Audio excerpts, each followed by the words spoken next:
Nats, what are we talking about in this episode of Fat 40 again? I've forgotten. Like it's so much. What? Protein shake, protein shake, protein shake. Health and fit, healthy and fit. Okay. Protein shake, Okay. healthy and fit. Okay. Protein shake, healthy and fitness, healthy and fitness. Protein. That's it. That's it. Now make it.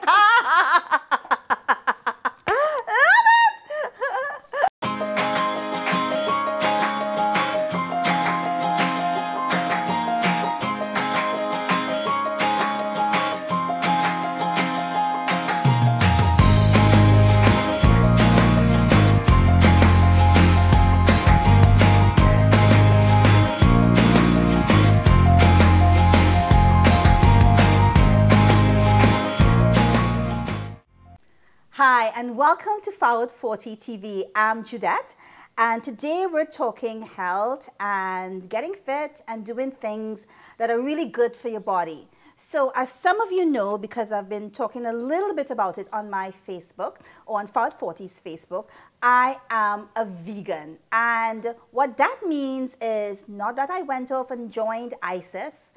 So don't feel as if it's like, oh my God, what does that mean? You're a vegan.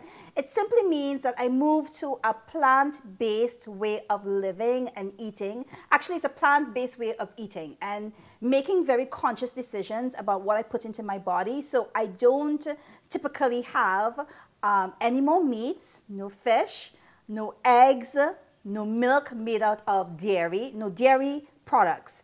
But you know what? Being a vegan has really exploded my taste buds, and I now appreciate food so much more. I was a girl who could not stop eating. You give me breakfast at 8, I want a snack at 8:30. I want a substantive snack at 9 o'clock. By 11 o'clock, I'm having lunch, and it would go on and on. And really it was because I was eating all these bad foods. So one of the things that I had to change was, of course, the way I ate.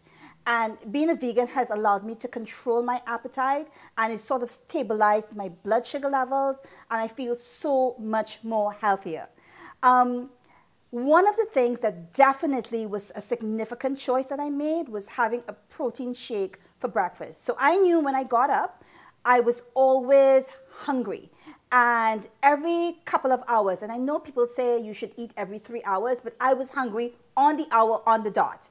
And I really chose using or making or starting my day off with a protein shake as a way to have that sustain me for at least 4 to 5 hours. So when I have my protein shake at 5 o'clock in the morning, because that's the time when I usually get into work, I don't need to eat again until about 10 or 10:30. And that has been a revolutionary way to start my morning. So I wanted to share with you how I make a protein shake. So one of the things I do, of course, is to get a good protein powder. And I'm a vegan, so this particular protein powder has no dairy products in it. It's also gluten-free, but most importantly, it is low on carbs and low on sugar. So of course I use milk to make my protein shake, but I don't use a dairy-based product because, as I said before, I am a vegan. So using this particular blender, I pour it into the cup of I pour the milk into the cup. I don't typically go right up to the level, and most of these blenders have the cup signifies where you can stop. But because I put a lot of things into my shake, I tend to remain just at a quarter of the total amount. So the next ingredient that I put is what I call my superfood, and that is the banana. Now, the banana has a lot of potassium, but it's also, what people don't know, it contains heaps of vitamins, especially vitamin A. I tend to have at least 2 bananas per day, although I don't have it after 7 o'clock, because it does have some natural sugar in it. So my banana is in, and the protein powder, which is the base of all protein shakes. I love this brand because it's low in carbohydrates and it's low in sugar, but you can choose whatever brand that you like. This has this has a scoop in it. So I scoop out, and I usually tend to just use the full level of the protein powder. So I put it into the cup, and then in order to add more protein to it, I use almond butter. So again, I use my almond milk and I use my almond butter, which is a great alternative to peanut butter. This also is very, very nutty, and I tend just to put 1 scoop. Now, you would have noticed most of the ingredients that I've used so far, with the exception of the banana, has no sugar in it.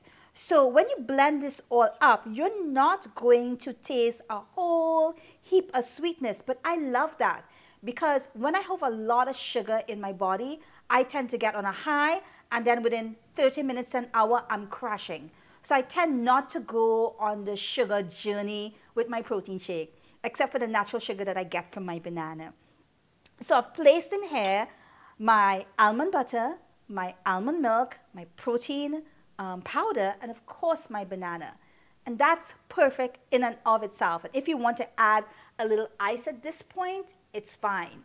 But I want to take my protein shake up a couple of notches. And this is where I really fortify it, and I really get all the nutrition and all the vitamins and all the alkalizing antioxidants into my protein shake. So one of the first things that I use is my chia seeds. So my chia seeds, I tend to use about 2 teaspoons or full tablespoon. I don't use, I can see with my eyes how much I'm putting in and what's enough. And I usually also tend to go to taste. So if I want a little bit more of the chia seeds, I will put it in. I also use oats. Now we tend to think of anything white as having tons of carbohydrates, but actually the oats is packed with protein. So when you're thinking of rice, or you're thinking of potato, or you're thinking of flour and it's white, you think carbs. When you're thinking of oats, I want you to think of protein.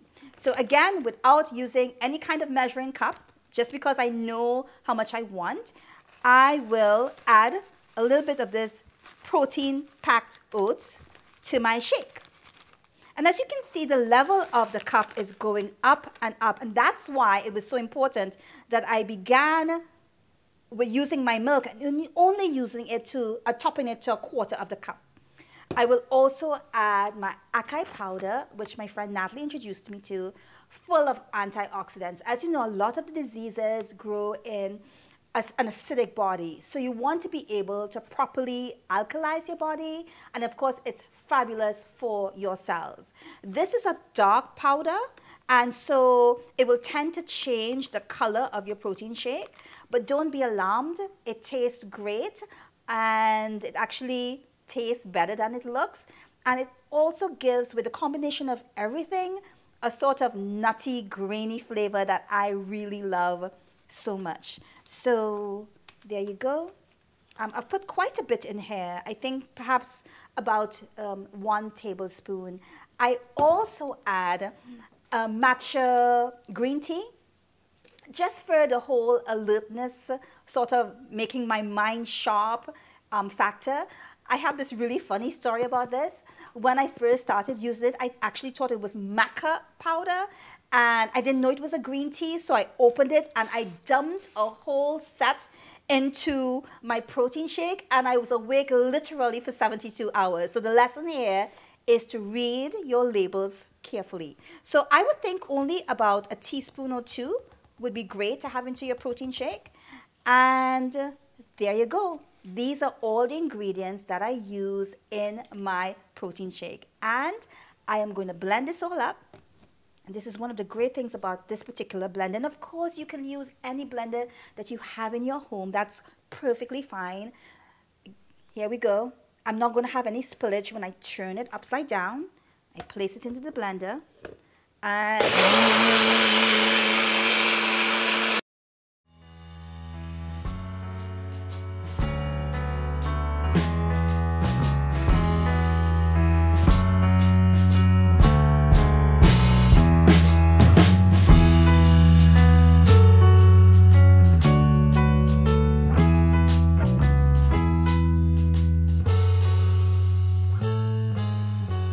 know what you're thinking. Why does it look like mud? And why is it so thick?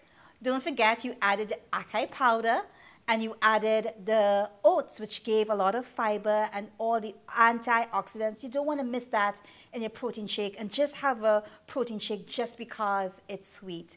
You want to do something that's great for your body and fills your body with all the good nutrition that it can take. Here's to you, and here's to Forward 40. Now, if you like this, subscribe. We're on YouTube, we're on Instagram, and we're on Facebook. And of course, we'd love to know what you put in your protein shake. I must have missed a ton of ingredients that fortifies this delicious drink, and I would love to hear from you. On behalf of the Forward 40 crew, thanks for joining us and thanks for being part of the movement. Cheers.